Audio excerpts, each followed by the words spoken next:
What happens is people who suppress it is that they don't say the truth, but when they get into a fight, they say the truth, but with venom. They say, this is why you're so shit, and this is why. They say it negatively. So you want honesty without brutality, honesty with whilst you're on a good terms, rather than just during a fight. So I'd say honesty is a really important one about what your needs are. Another thing is not doing anything behind your partner's back that you wouldn't do in front of their face. And what I mean by that is, even if that means you Can we call that integrity?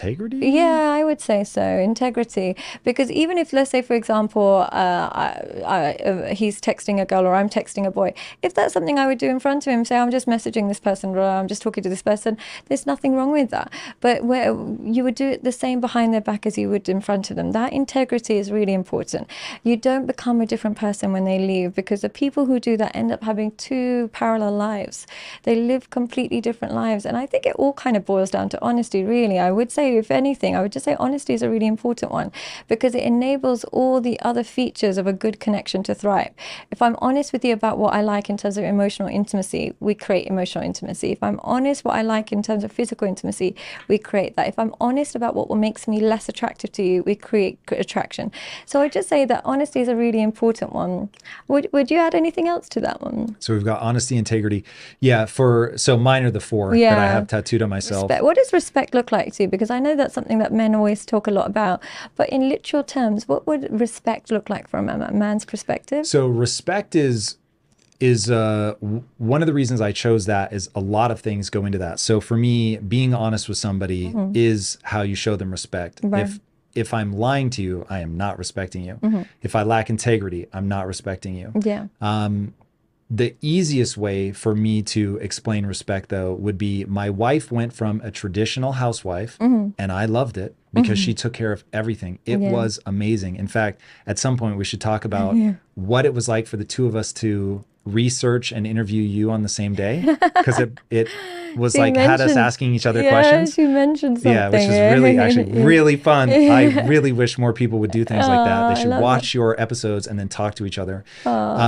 So that is when you have the respect of, I know who my wife wants to become, because she wanted to go from housewife to entrepreneur. Right.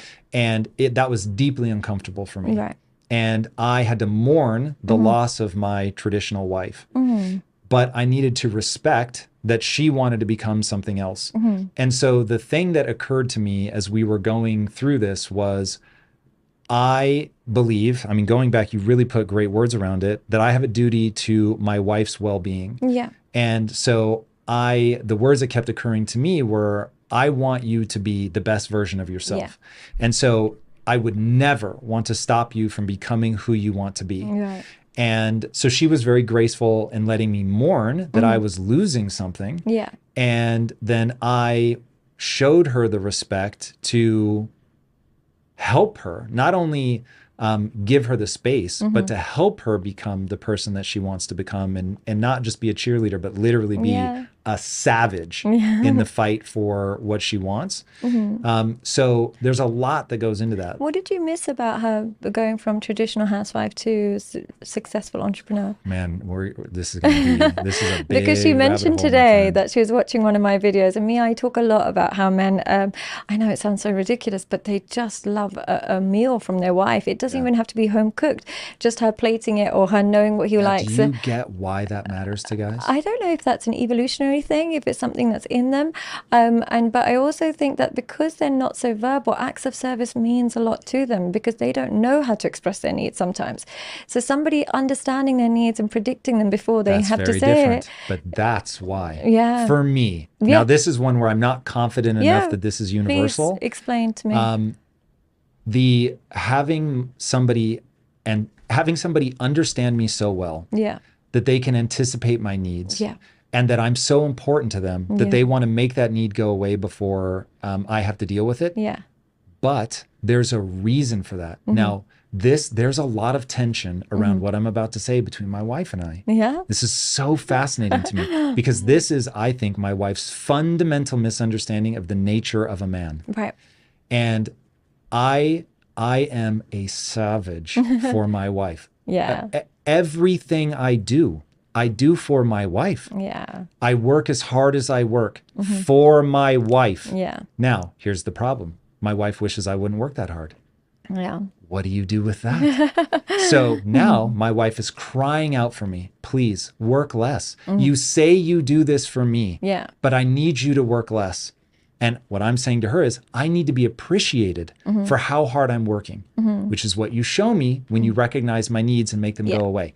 I then feel like being a savage for you is being rewarded. It's being acknowledged. It's being appreciated. Appreciation is the right word. Yeah. And ladies, I'm telling you right now, if you appreciate your man and make him feel powerful, that's it. It's a wrap. Yeah. Nothing else. Like, which is why I always say that successful men have it the hardest. I'm not talking about you. I think, praise be to God, you have a very beautiful marriage. But generally speaking, successful men, I find, have it the hardest time when it comes to being married. And it's because they create a life that it almost enables a lazy woman. Yeah. I mean, that hasn't happened for you. She's an absolute, legend in her field. But the majority of very successful CEOs happen to have wives who then have nannies, cooks, chefs, so on and so forth. And what happens is that she doesn't have to rely on any instinct to predict her partner's needs because it's all taken care of. It's all kind of outsourced. But he still craves female attention. He craves his wife loving him. He craves his wife saying, oh, baby, your shirt is ironed, or baby, your lunch is packed. I bought those stupid crisps that you love. It seems so small and effortless, yet he doesn't get that. Whilst he's building an empire to help create a life that she loves, she sees it as childish to kind of do that for him. And we label what a man needs as childish. You can do it yourself, but we can do it ourselves. We can pay our own bills now, but we still love it when a man does it. So I think that's where I say the narcissism is coming through. Feminism has taught women that catering and appreciating and showing love for your man is babying him, and he should be a grown-up and he should do it himself. But then what is how else does he feel loved? How else is he going to get it? The only other way to get it is sexually, and then that is replaceable. Any girl can have sex with you, but how many girls will know what you want in your sandwich? And if that's not your wife, then who's it going to be? So they start to outsource affection, and they end up majority of the times with gold diggers, and they end up with escorts who they fall in love with. I've met so many successful, intelligent men fall absolutely head over heels in love with escorts, because you've got to remember the market of an escort or a webcam. She deals with men with low self-esteem every day. Every single day. So she knows all she has to do is take an interest in him for 5 minutes and he's putty in your hands. So she will say, oh, I got you a jam sandwich, I know you love it. And he will be like, I'm in love. She knows what she's doing. So they end up falling into such a bad pattern because they're so starved of appreciation. So that's why I try and encourage women to prevent them going down that route. I think that's very wise. And it is hilarious to me how easy it is to manipulate men Have and you women. seen any side of that with working with successful men? Do you ever see it, or do they not kind of tell each other what they do on the side?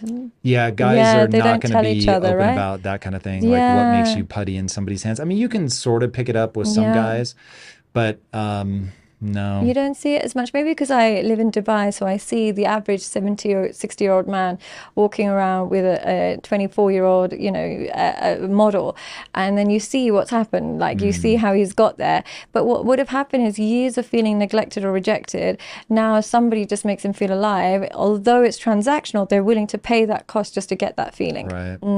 Yeah, I mean, it is utterly fascinating. Like, people really need to understand men and women. This is one of the things that I found very interesting about you. And I have a feeling that there's going to be a lot of response. I don't know what the right word is, rebound effect from how hard, like, whatever fourth wave feminism has gone. Yeah.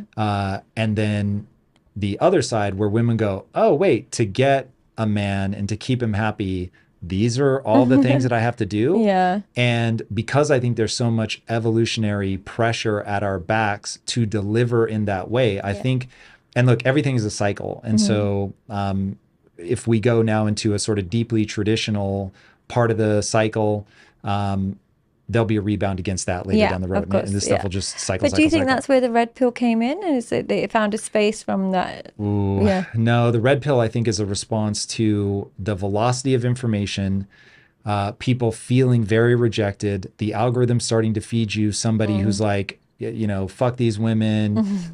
This is the truth. Look how they manipulate you. Wake up. And now you see the truth of it, and have painted women as adversaries. Yeah. That's a real mistake. Huge mistake. Because people are not thinking about what they've never defined for themselves what's their North Star. Your North Star should be human flourishing. Yeah. I'm a firm believer that this is on average, of course. Yeah. Gay people exist, and they are capable of wonderful lives full of love and joy. But from an evolutionary standpoint, the male-female dichotomy in a relationship makes a lot of sense. Yeah. And you really do, from a procreation standpoint, you make a whole. And so together you're able to do something that you weren't able to do apart. Yeah. Do you think that applies to parenting as well?